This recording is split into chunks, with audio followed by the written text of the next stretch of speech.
Queremos cumprimentar a Igreja Presbiteriana de Goianazes e aqueles que nos visitam essa noite. Quero dizer da nossa alegria em recebê-los, que pela primeira vez estão conosco, muito nos alegram. E aqueles também que estão pela segunda ou terceira vez, é um prazer recebê-los. E aqueles também que nos ouvem pelo canal de comunicação da Igreja, queremos dizer da alegria de tê-lo na nossa companhia, ainda que à distância, e assim juntos nós aprendermos da palavra do Senhor. Queremos nesta noite convidá-los a abrir suas Bíblias na Epístola de Paulo aos Efésios. Epístola de Paulo aos Efésios, capítulo 4. Convido você a abrir sua Bíblia, seu aplicativo. Capítulo 4, do verso 17 até o verso 24. Epístola de Paulo aos Efésios, capítulo 4, do verso 17 ao verso 24. Diz assim a palavra do Senhor: Isto, portanto, digo e no Senhor testifico, que não mais andeis como também andam os gentios, na vaidade dos seus próprios pensamentos, obscurecidos de entendimento, alheios à vida de Deus por causa da ignorância em que vivem, pela dureza do seu coração, os quais, tendo-se tornado insensíveis, se entregaram à dissolução para, com avidez, cometerem toda a sorte de impureza. Mas não foi assim que aprendestes a Cristo, se é que de fato o tendes ouvido e nele fostes instruídos, segundo é a verdade em Jesus, no sentido de que, quanto ao trato passado, vos despojeis do velho homem, que se corrompe segundo as concupiscências do engano, e vos renoveis no espírito do vosso entendimento, e vos revistais do novo homem, criado segundo Deus, em justiça e retidão, procedentes da verdade. Oremos ao nosso Deus. Senhor, edifica-nos com a Tua palavra. Dê-nos compreensão nítida, clara e suficiente para transformar o Teu ensino em modo de vida. Ajuda-nos, Pai, a enfrentar as dificuldades que temos conosco e também aquelas que temos com o nosso próximo, para viver nesse mundo de maneira a agradá-lo. Senhor, nós precisamos muito do Teu Espírito Santo em nosso coração, transformando-nos, renovando-nos. Por isso, Senhor, ao refletirmos acerca deste trecho, ensina-nos, Pai, a mudar o que é preciso em nossa vida. Senhor, nós confiamos no poder do Senhor, no poder da Tua palavra. E é por isso que nós falamos com o Senhor agora, em nome de Jesus. Amém.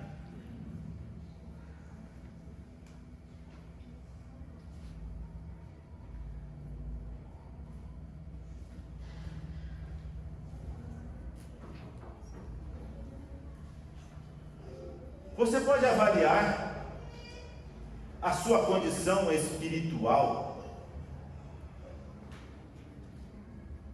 Você está disposto a tirar alguns instantes da sua vida e tomar o texto sagrado, a Bíblia, e procurar fazer uma identificação do que você vive com aquilo que a Escritura espera de você?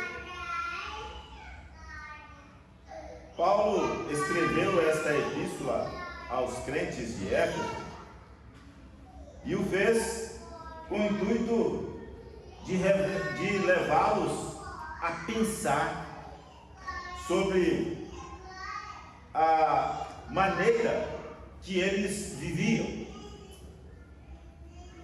pensar sobre o estilo de vida que eles apresentavam à sociedade, pensar sobre a identidade que eles estavam carregando. E é nessa direção que constrói esta epístola, de maneira a oferecer a esses irmãos o que realmente eles precisavam, através de preceitos, para considerarem se realmente estavam vivendo coerentemente o que eles criam, se realmente estavam vivendo a verdade que conheceram da parte do Senhor Jesus Cristo. E quando Paulo faz isso, anula muitos dos ditos populares e alguns até mesmo de iniciativa de pensadores da Grécia Antiga, como por exemplo, uma vida que não é avaliada, não é digna de ser vivida. Paulo faz exatamente este convite aos crentes de Éfeso. Vamos pensar nosso modo de vida.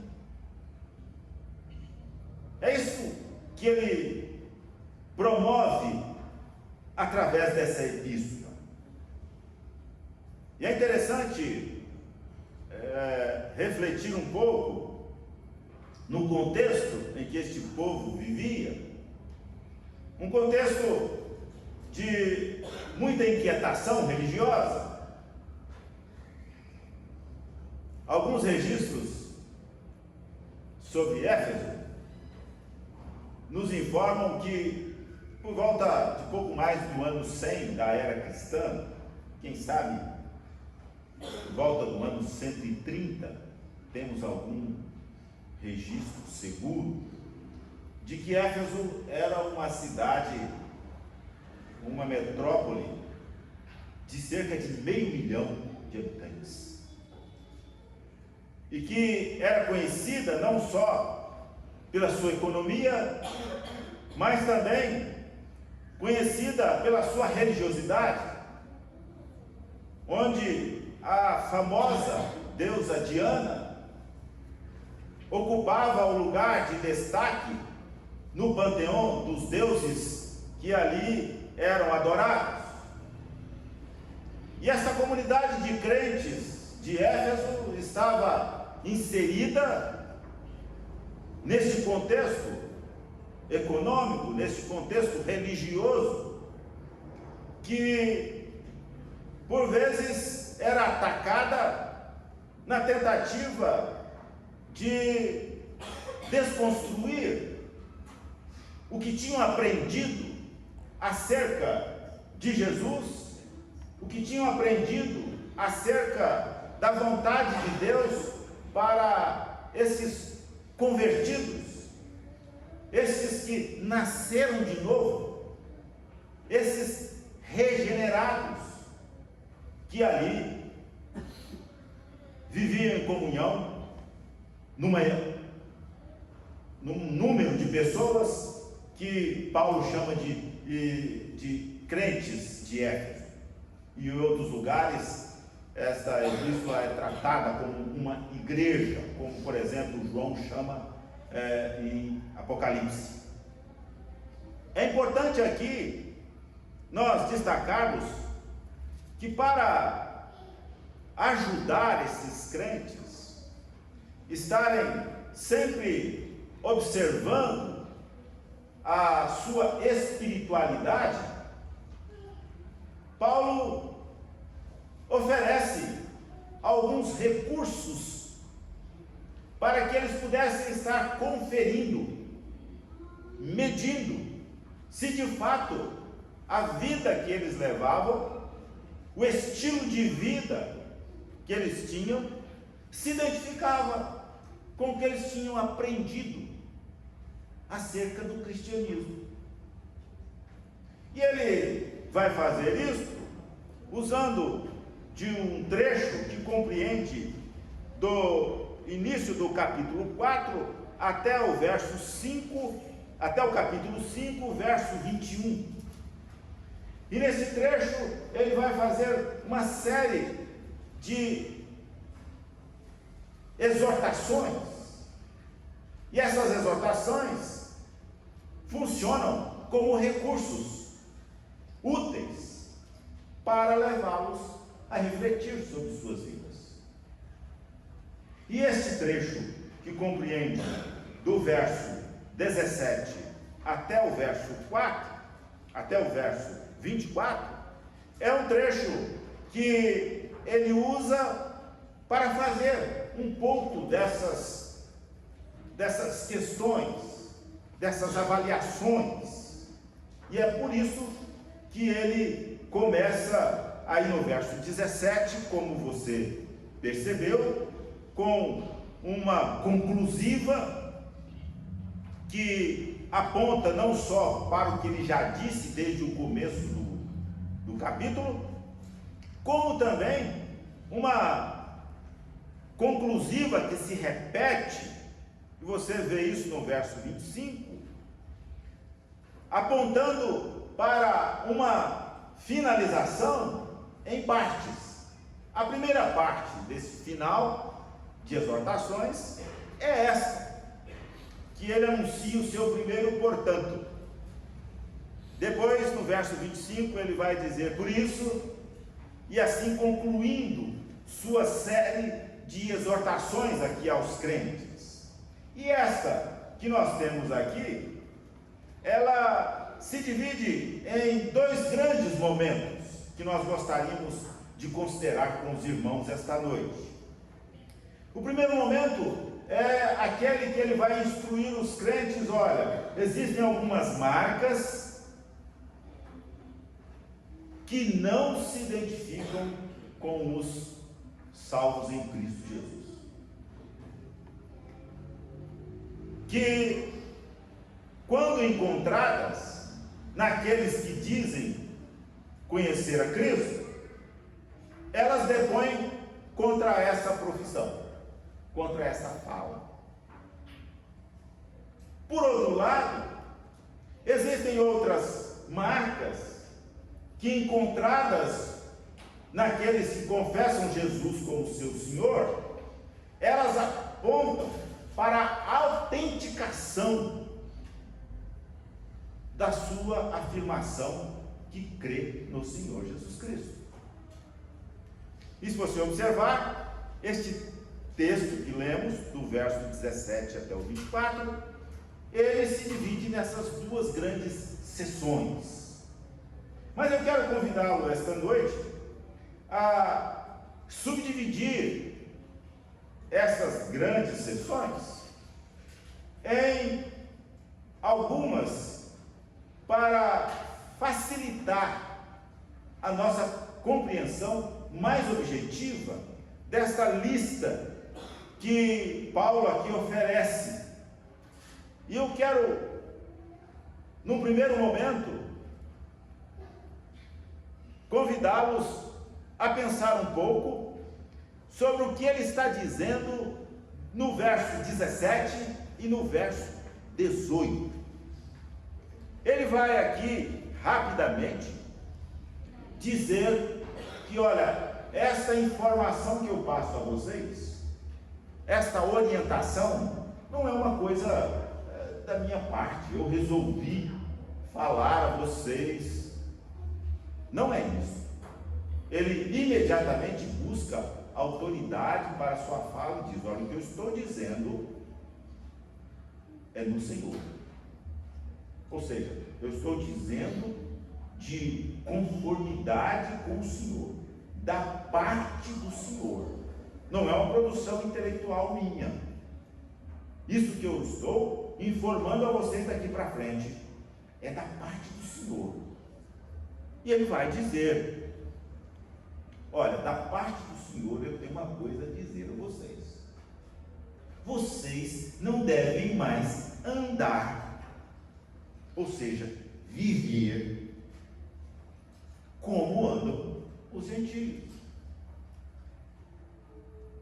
Você poderia dizer: mas que coisa simples. É claro que é. É claro que o cristão não deve andar mais como andam os gentios.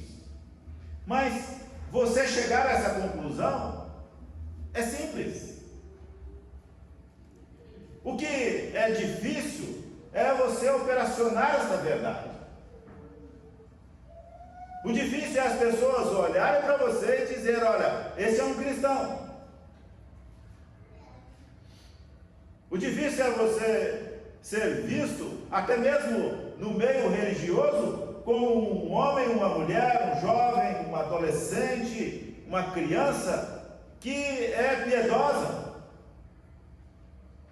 que vive a vontade do Senhor. Ouvir que as pessoas são religiosas, ouvir que as pessoas são evangélicas, ou talvez, mais especificamente, ouvir que é um protestante, isso é fácil de se ouvir. O difícil é o que Paulo chama a atenção aqui, é encontrarmos pessoas que vivem, que andam como filhos de Deus, que possuem uma vida de piedade autêntica, e que a sua maneira de se portar neste mundo é uma maneira que o destaca dos demais. E poderia se pensar: bom, o que Paulo quer? Que as pessoas sejam diferentes? Paulo quer que as pessoas tenham uma vida espiritual diferente.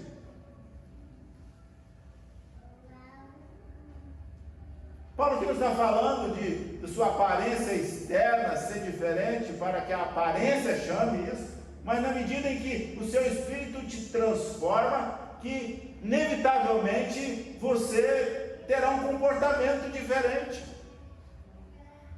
E que a palavra do Senhor será vista na sua vida, no seu modo de viver. É sobre isso que Paulo está falando. E ele continua mostrando que, olha, os gentios andam na vaidade dos seus próprios pensamentos. O cristão não anda na vaidade dos seus próprios pensamentos. O cristão tem a mente cativa a Cristo. Ele pensa a vontade que ele ouviu e viu em Cristo. E com isso ele vive a Cristo e não os seus próprios pensamentos, suas elucubrações, sua produção filosófica, antropológica, social. Ora, qual é a nossa filosofia? A nossa filosofia é aquela que nós encontramos na Escritura Sagrada. É o modo de vida que nós encontramos em Jesus Cristo, e não um modo de vida próprio. É isso que Paulo está mostrando aqui. E ele continua no verso 18: olha, esses vivem obscurecidos de entendimento, ou seja, eles não enxergam. Eles têm olhos, mas eles não veem. Usando aqui e parafraseando aqui Isaías 6, e ele continua: alheios à vida de Deus. Nós não temos como escapar de estarmos junto com Deus em todas as nossas ações, em todos os nossos movimentos. Deus é o que está sendo considerado, desde as ações mais simples, como dar um passo à frente ou um passo atrás. Isso nós fazemos se Deus permitir que façamos. exclusivamente por isto. Desde as ações mais simples nossas, até aquelas mais complexas, Deus é considerado na nossa vida. E Paulo vai dizer aos crentes de Éfeso: olha, os gentios, eles não vivem assim. Eles produzem os seus próprios pensamentos, suas filosofias de vida. Mas essas filosofias de vida são obscurecidas de entendimento, porque são alheios à vida de Deus. Portanto, são ignorantes quanto à verdade, são ignorantes quanto à razão primeira de todas as coisas, quanto ao meio de todas as coisas e quanto ao fim de todas as coisas. E os gentios vivem nesta tensão de compreender a sua própria existência. Eles vivem buscando uma razão para todas as coisas, como se a razão desse conta, como se ela fosse a deusa que pudesse solucionar os seus problemas. Isso já foi vivido na história e comprovadamente considerado como uma intenção fadada ao fracasso. E Paulo aqui retoma para dizer: vivem e assim, pela dureza do seu coração, de ouvirem da palavra do Senhor, mas afirmarem: não, essa verdade eu não quero, a verdade que eu quero é a minha,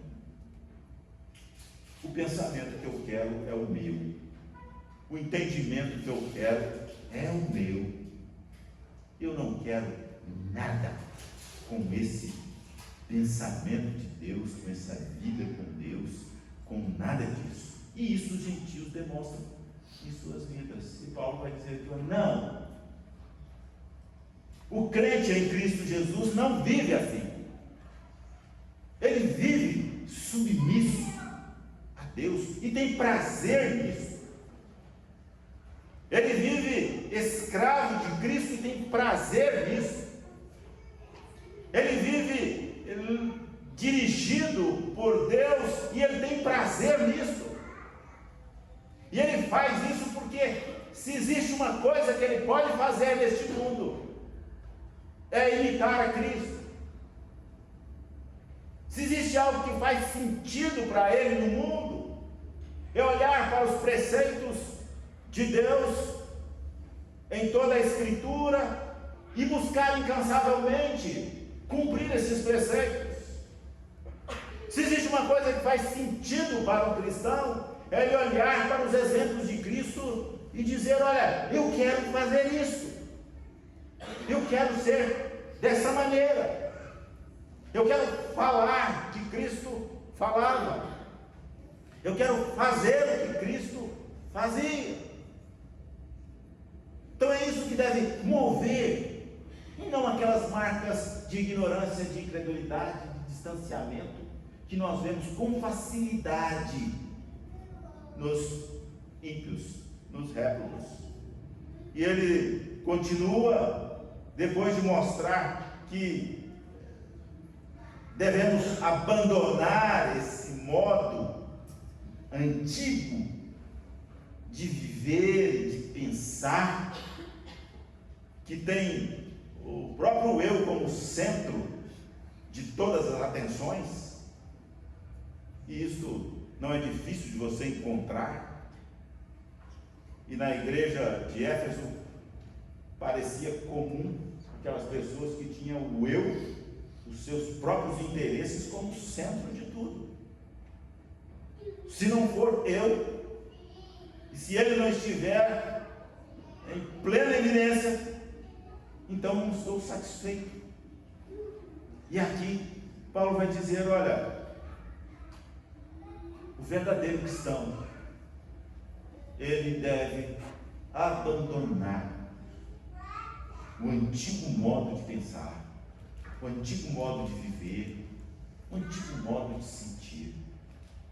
Você pode dizer assim: mas eu sou convertido já desde a infância. Mas você é oprimido, você é tentado, você é provocado por essas práticas mundanas que ocupam o seu derredor. São pessoas que querem que você minta, são pessoas que querem que você engane, são pessoas que querem que você adultere, que querem que você pratique o roubo, o furto ou qualquer outro pecado. Estão aí ao seu derredor dizendo para você assim: olha, todo mundo faz isso, só você que não. E é o momento de você dizer: eu sou todo mundo, eu sou um eleito de Deus, não sou todo mundo. Essa generalização não cabe a mim.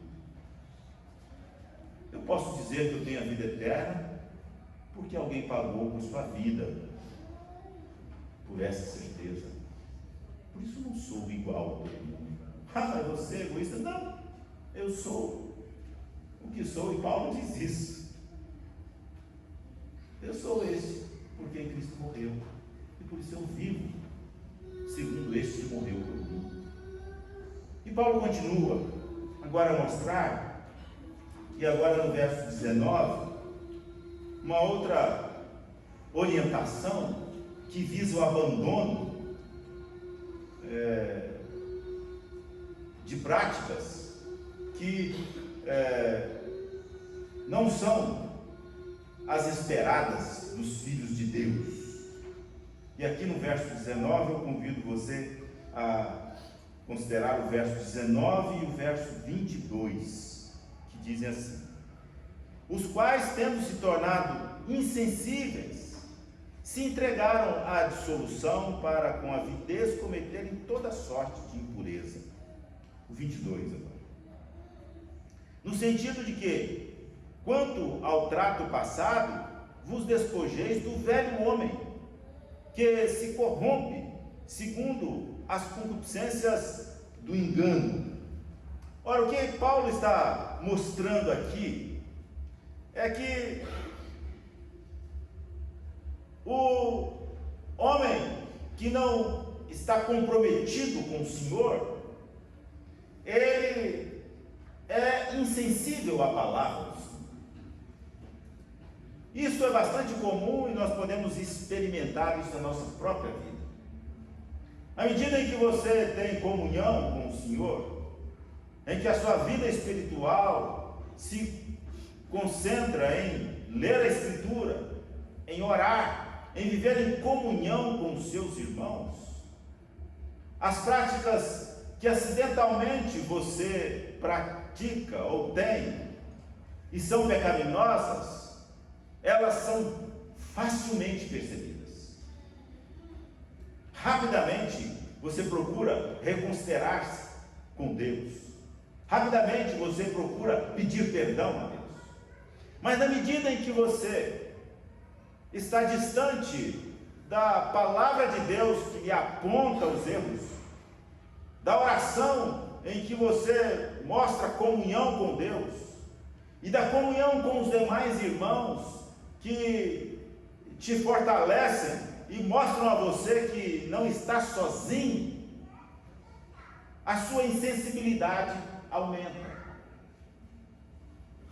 E você comete pecados que no tempo em que sua vida espiritual estava acertada com Deus, você não faria, porque isso era um terror para você. Mas o distanciamento promove essa insensibilidade ao pecado.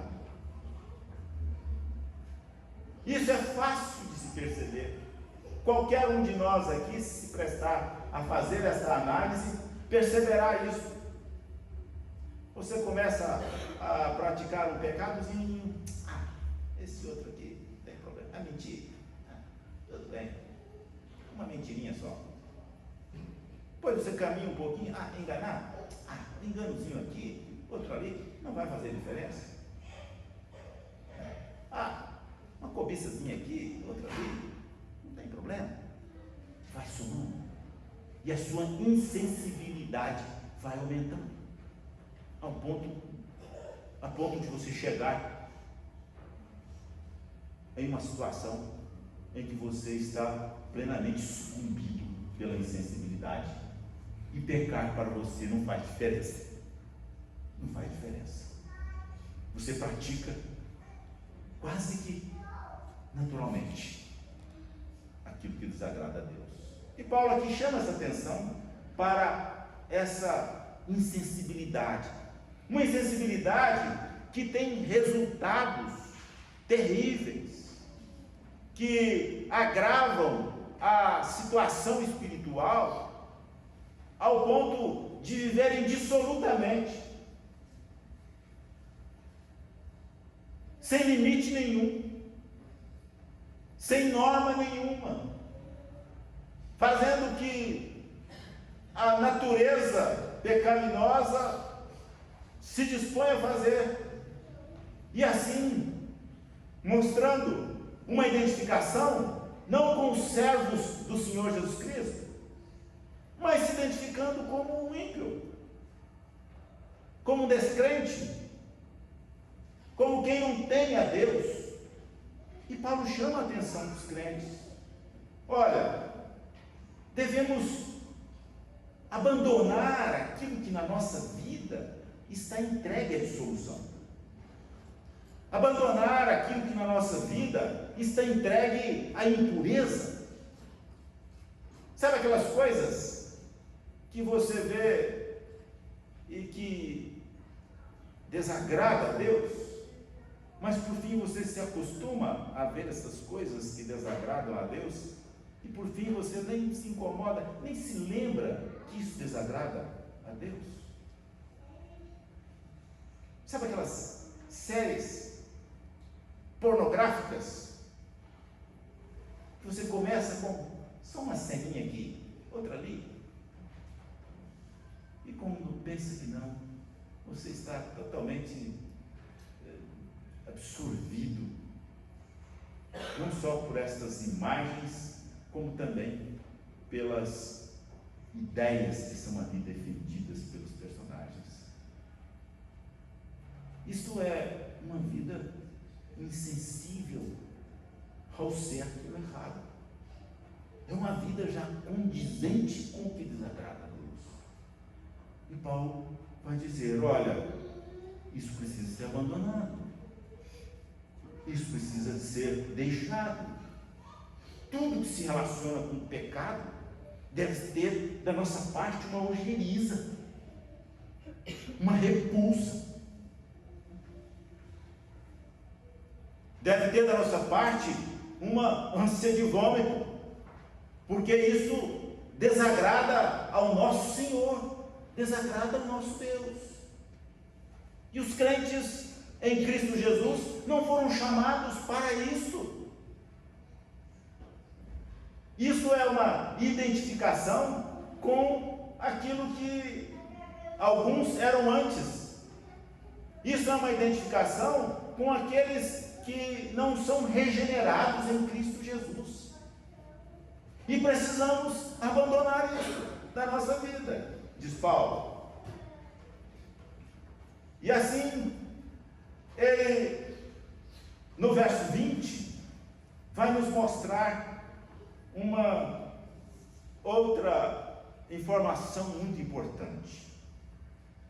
E o verso 20 é o lugar onde ele vai dizer assim, e eu chamo esse verso 20 aqui da dobra dessa passagem, que até agora nós falamos aqui do que deve ser abandonado se porventura for encontrado em nossa vida.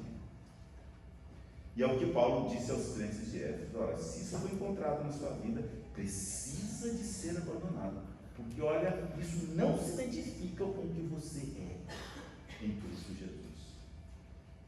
E o 20 é a dobra, é como se fosse a dobradice, não é, Dor? que começa com um aditivo aqui, né?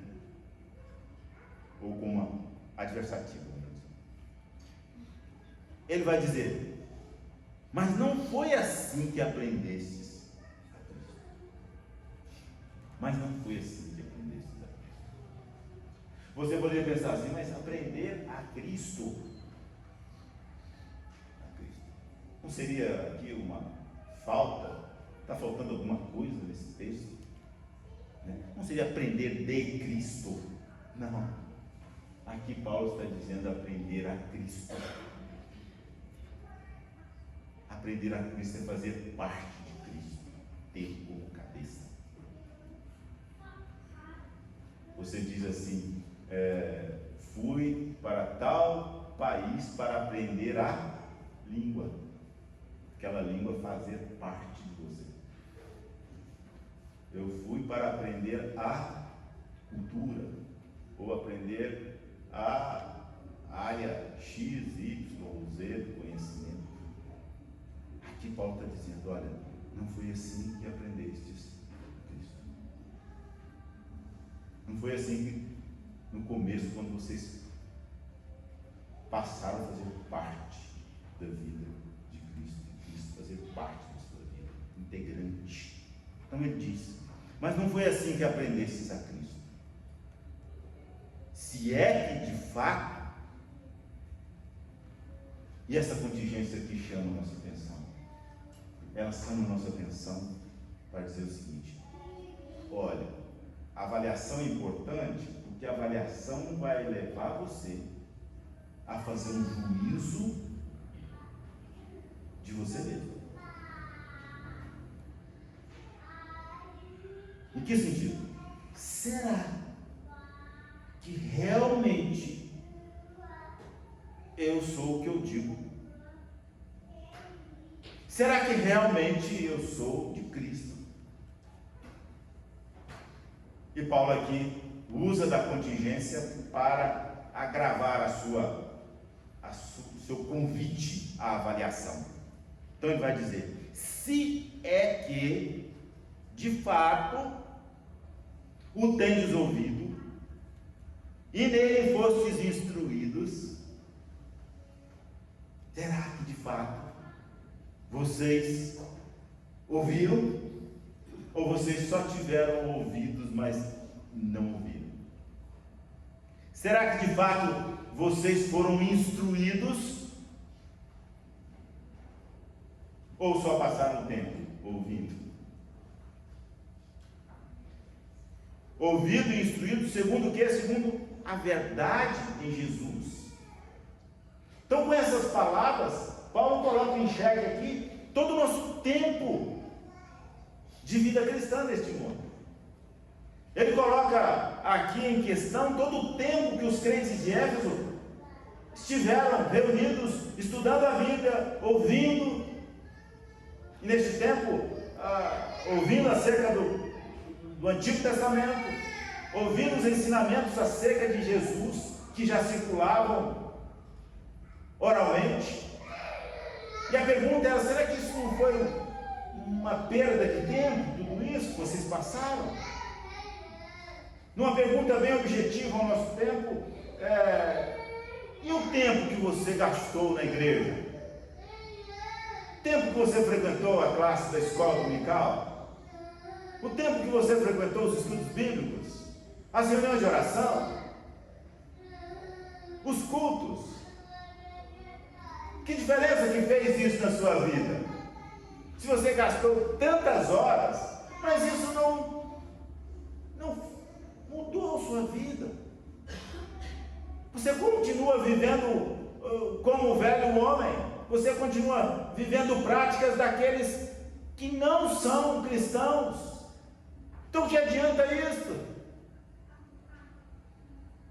E Paulo aqui questiona: se é que de fato, ele está falando aos crentes aqui, é claro que eles já tinham ouvido, não é que existia problema aqui deles não terem ouvido e nem conhecido acerca de Cristo. Eles ouviram e conheceram acerca de Cristo.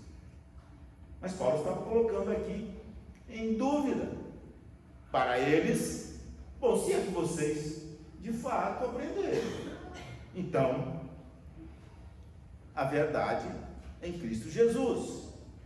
E aí ele vai dizer agora, dar prosseguimento ao desdobramento dessa segunda grande parte do texto, que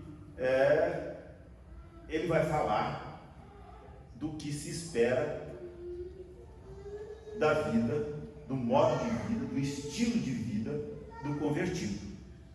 E o que ele se espera desse estilo de vida do convertido? O que espera do estilo de vida do convertido é que o seu espírito, ou seja, a sua vida espiritual, a sua alma, não se encontre estática, paralisada. Que o seu espírito não se encontra numa rota de retorno, de volta às práticas pecaminosas. Mas Paulo aqui vai mostrar que o nosso espírito, que a nossa vida espiritual deve estar numa dinâmica de renovação. E ele diz: vos renoveis no Espírito do vosso entendimento. Que a nossa alma, que o nosso espírito deve estar nesta dinâmica de renovação. Que renovação é essa? A renovação que ele vai explicar no verso 24. De quê? De revestimento, por um lado, de que é um novo homem que existe ali e que atende por um nome. Você foi regenerado, nascido em Cristo, recriado em Cristo, para a todo instante abandonar essas práticas que ele condena aqui no verso 17, no verso 18 e 19 e no 22. É isso, é um constante se despir disso e se revestir da vontade do Senhor. E que vontade é essa? Essa vontade que deve ter todo aquele que é criado segundo Deus. E quando ele fala segundo Deus, é segundo a vontade de Deus. É isso que ele quer dizer. Que justiça é essa? Em justiça de Deus, em retidão de Deus, que procede de onde? De falácia, de mentira? Não, da verdade de Deus. Então esse é o movimento esperado em nós. Que o nosso espírito esteja sempre nessa direção, que nós chamamos, e já estudamos aqui, de santificação, de abandono dos resquícios da nossa natureza pecaminosa a todo instante. É como se a cada momento que passa, você identifica na sua vida algo que precisa ser abandonado, e você diz diante de Deus, em nome de Jesus: olha, eu não quero recorrer a esse mesmo pecado novamente. Eu não quero essa prática da mentira, do engano. Eu não quero isso na minha vida. Isso é coisa de uma pessoa que eu não sou mais. E eu não quero me identificar com esse tipo. E Paulo aqui vai dizer: olha, isso é uma coisa que acontece sempre. Não pense que você vai fazer de uma vez e dizer assim: pronto, acabou, não tenho mais nada a santificar na minha vida. Não. Isso será a sua batalha até o dia que o Senhor chamá-lo para si, até o dia que Jesus voltar das nuvens, como diz a Escritura, será a nossa batalha. A nossa batalha é espiritual, de dizer não ao pecado, de dizer sim à vontade de Deus. Isso é o processo de despirmos do que desagrada a Deus e nos revestirmos do que lhe agrada. De tal maneira que o nosso espírito vive sempre numa renovação. Nosso espírito deve viver sempre num reavivamento. Isso não pode depender das circunstâncias que nos cercam. Isso deve ser constante. E por isso é que é importante considerar que o cristão tem uma importante missão neste mundo, responsabilidade para cumprir com a sua confissão de fé, com sua palavra de que você pertence a Cristo. Você tem uma responsabilidade com isso. E a responsabilidade é você viver a vontade de Cristo, viver a vontade de Deus. É isso que nos desafia. Essa renovação não pode estar ausente de nós um instante sequer, porque na medida em que nós nos tornamos próximos de Deus, nós vamos percebendo e enxergando melhor a nós mesmos, e identificamos aquilo que ainda aborrece o Senhor, e nós carregamos em algum cantinho da nossa vida, e que precisa ser extirpado, precisa ser tirado. Nossa batalha real é esta, meus irmãos. A nossa guerra é essa, que predominantemente se dá conosco mesmo. Sabe aqueles momentos que você se vê diante, agora eu vou pecar ou não vou pecar? E você diz, vou, só mais esse, não tem problema, peca. E aquele que você se vê diante da situação de pecar ou não pecar, você diz, em nome de Jesus, eu não vou